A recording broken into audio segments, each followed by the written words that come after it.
Cédric, les Américaines ont donc gagné, je vous l'apprends en direct. Ouais. Mais la question que je vous pose, est-ce qu'elles ont vraiment marché sur ce mondial comme certains l'attendaient? Elles ont dominé ce mondial. Elles ont fait une phase de groupe avec ce fameux 13-0 contre la Thaïlande qui était impressionnant.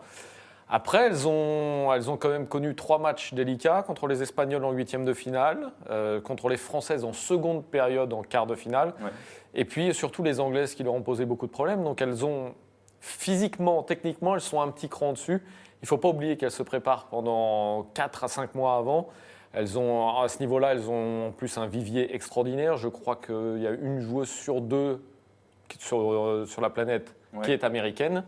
Et donc, oui, elles sont dessus. Elles sont dessus, mais elles n'ont pas marché sur la compétition. Aux États-Unis, c'est vrai que le football est un sport féminin avant tout. Les petits gamins ne rêvent pas d'être footballeurs, ce sont les petites gamines. Quoi, pour le D'ailleurs, ce n'est pas une surprise que ce soit les Américaines qui aient demandé qu'ils soient à la base de ces revendications pour avoir des salaires égaux à ceux des hommes et tout, parce qu'effectivement, ça rapporte autant que les hommes, voire même plus, les femmes aux États-Unis. Pierre Gabas, un commentaire sur ces Américaines. Alors, certains aussi estimaient qu'elles étaient un peu trop arrogantes. Il s'avère quand même qu'elles ont dominé ce mondial, comme le rappelle Cédric. Oui, et puis moi, c'est sûr qu'elles ont très bien joué, mais je trouve qu'elles ont aussi joué à 12. Elles avaient quand même la VAR qui était quand même tout le temps de leur côté, dans les moments clés. Alors, il y a eu, je crois, face à l'Espagne, il y a eu un petit coup de pouce de la VAR. Il y a eu cette histoire de pénalty face à la France. Si on reste un petit peu dans ce qui s'est passé dans la compétition, il y aurait dû avoir pénalty. Donc voilà, je trouve qu'elles ont quand même joué à 12 et qu'on les a pas mal aidées sur cette compétition. Il y a un autre match qui s'est joué, c'est celui dans les audiences des téléspectateurs, également dans les tribunes. Guillaume, qu'est-ce qu'on peut dire là-dessus? Il y a une surprise quand même sur ce mondial en termes de succès d'audience. Oui, bien sûr, c'est un succès historique pour du foot féminin à la télé. En moyenne, TF1 a rassemblé 9,9 millions de téléspectateurs pour chaque match des Bleus, c'est énorme. Alors avant la compétition, ils étaient confiants. TF1 nous avait dit notamment qu'ils avaient de grosses espérances sur cette Coupe du Monde, mais le grand public ne s'attendait pas forcément à ce que ça marche autant. Voilà, ils ont fait une pointe à 13 millions lors du 8e de finale face au Brésil. On n'est pas loin des scores des garçons, pas forcément pour des finales de Coupe du Monde. Non, mais, pas forcément pour des finales, mais oui, complètement. Et on Mmh. se rapproche de scores de gros matchs de l'équipe de France masculine, notamment certains matchs de la Coupe du Monde l'an dernier. C'est encore un peu loin de la finale contre la Croatie. On rappelle que les Bleus avaient rassemblé plus de 19 millions de téléspectateurs. Mais ça reste une finale de Coupe du Monde avec la France qui joue. Exactement. Quand même... Alors on peut se dire que si hier la France avait été en finale, je pense qu'on aurait allègrement passé la barre des 15 millions. Et la FIFA aussi annonce plus d'1 milliard de téléspectateurs au global, ce qui est 2 fois plus que lors du Mondial 2015, il y a 4 ans.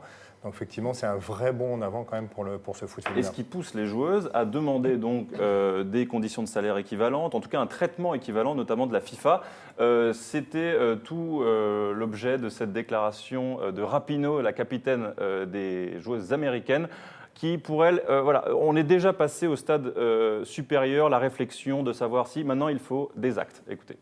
What's next? How do we support, women's federations and women's programs around the world? What can FIFA do that? What can we do to support the leagues around the world? And I think it's no surprise. I mean, we put on, as all players, I'm saying, every player at this World Cup, put on the most incredible show that you could ever ask for. We can't do anything more to impress more, to be better ambassadors, to take on more, to play better, to do anything. C'est vrai que Cédric, on peut la comprendre, Rapinoe. Elle s'entraîne comme les garçons, elle travaille autant, elle gagne une Coupe du Monde. Qu'est-ce qui les empêche aujourd'hui d'avoir un salaire équivalent, à part le marché, bien sûr? C'est ça. Aujourd'hui, quand on voit combien rapporte une Coupe du Monde masculine et une Coupe du Monde féminine, ça n'a aucun rapport, que ce soit en termes de droits télévisés, de sponsoring, des choses comme ça. Donc, aujourd'hui, c'est délicat quand même de demander une parité. Ce qui est certain, c'est que la FIFA a déjà décidé de doubler les primes pour la prochaine Coupe du Monde en 2023.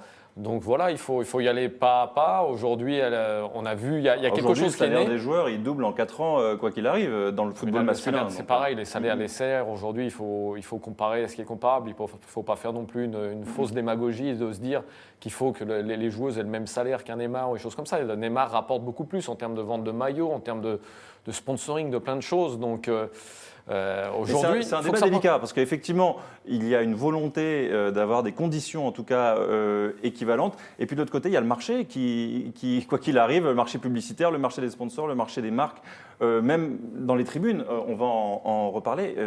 Mais Dans les la Bleus D1, par exemple, féminine en France, c'est quelques centaines de joueurs dans les stades à chaque fois. Mais les Bleus, le Bleu, notamment Gaëtan Tinet, a tenu un discours pendant Ouais. la Coupe du Monde qui a été absolument parfait sur la question, qui a dit qu'en termes de préparation, elles étaient à Clairefontaine à un moment donné. Ouais. Elles disposent aujourd'hui des mêmes conditions que les hommes. Finalement, elles ont 30% des primes, comme les hommes. Alors évidemment, c'est pas pareil, de la dotation FIFA, exactement. ouais. Donc aujourd'hui, il y a une vraie progression. On a vu les gardiennes qui ont été très bonnes pendant cette Coupe du Monde. Pourquoi ? Parce que maintenant, elles ont des entraîneurs spécifiques. Donc en termes de conditions, elles se rapprochent aujourd'hui de ce qu'ont les hommes. C'est même quasi équivalent.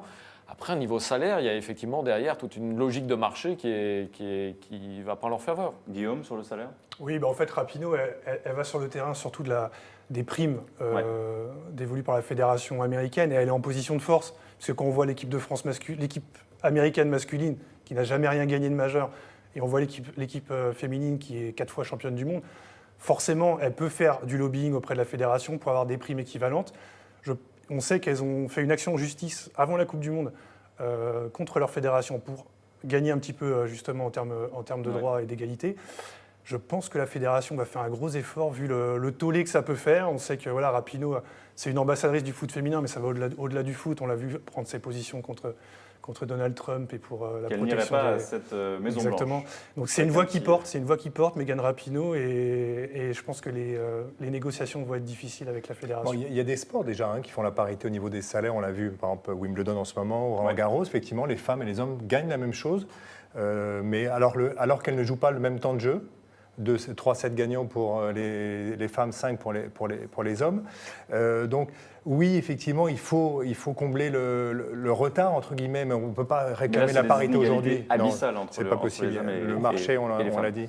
En tout cas, n'est pas mieux pour effectivement, ça a évidemment profité à l'image du foot féminin, ce mondial. Et Noël Le Graët estime qu'il faut aller encore plus loin. C'est donc la question qu'on vous pose sur Twitter. Vous allez l'entendre, le président de la Fédération française de foot française. Je pense que les grands événements indispensables sont une source de bonheur et de richesse pour le développement du football. Janice, j'aurai sûrement l'occasion de vous en parler. Je pense que la Coupe du Monde tous les 4 ans, c'est peut-être pas suffisant. Je vais vous surprendre en vous disant ça peut-être très directement.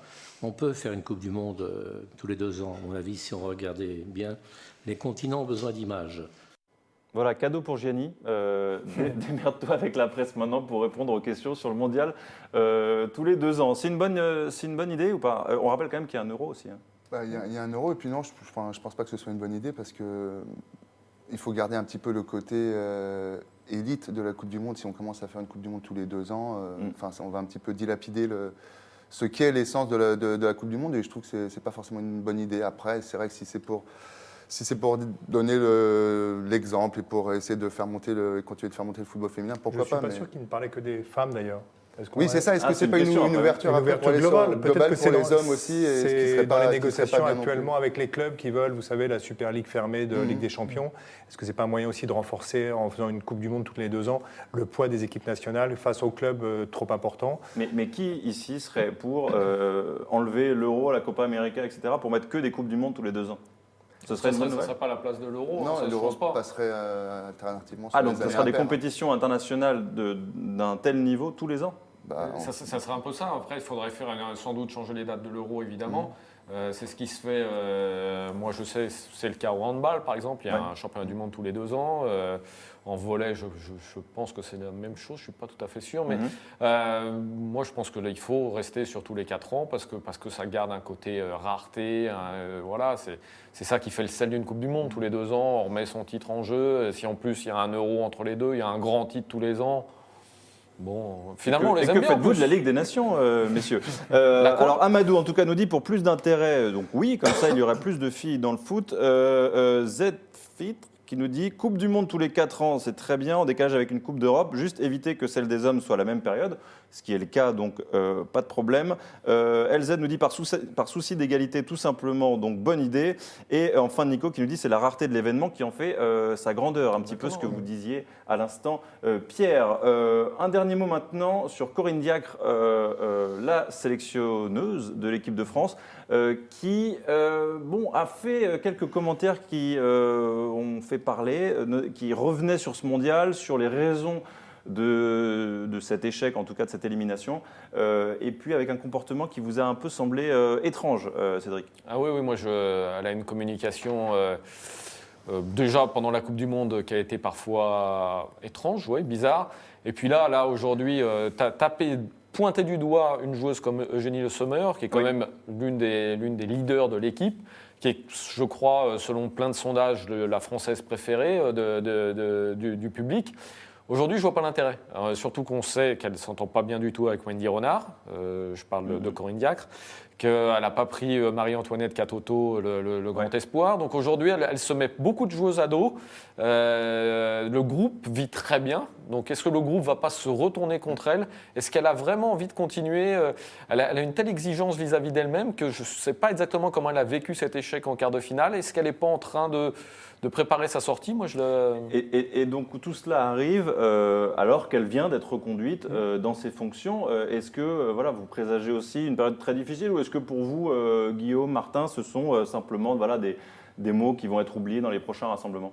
Alors, je suis d'accord avec Cédric, c'est assez déroutant comme communication, d'autant plus que hier, dans les colonnes du Parisien, elle avait plutôt un côté rassembleuse. Elle a expliqué que les joueuses et elle-même avaient eu du mal à se quitter après l'élimination. Donc voilà, effectivement, cette sortie quelques heures après dans Téléfoot sur Eugénie Le Sommer, on ne comprend pas très bien. Après, je pense que non. Clairement, Corinne Diacre va rester au poste de sélectionneuse, puisqu'elle a affirmé d'ailleurs dans le Parisien qu'elle n'avait pas du tout pensé à démissionner. C'est la patronne, elle a la confiance entière de Noël Le Graët qui l'a confortée dans ses fonctions. Il y a un Euro 2021 à aller jouer. Je pense que sincèrement, elle est prête. Elle n'a pas tout à fait son mea culpa. Elle a reconnu qu'elle avait des responsabilités, mais à côté de ça, elle a dit qu'elle ne changerait rien si elle devait refaire cette Coupe du Monde, notamment dans son choix des 23 joueuses et de Katoto. Donc voilà, elle a du travail à faire sur elle-même, Corinne Diacre, mais je pense qu'elle est vraiment motivée pour repartir sur l'Euro 2021. Donc pour moi, elle sera encore en place jusqu'à l'Euro. Merci messieurs. Voilà ce qu'on pouvait dire en tout cas sur ce mondial féminin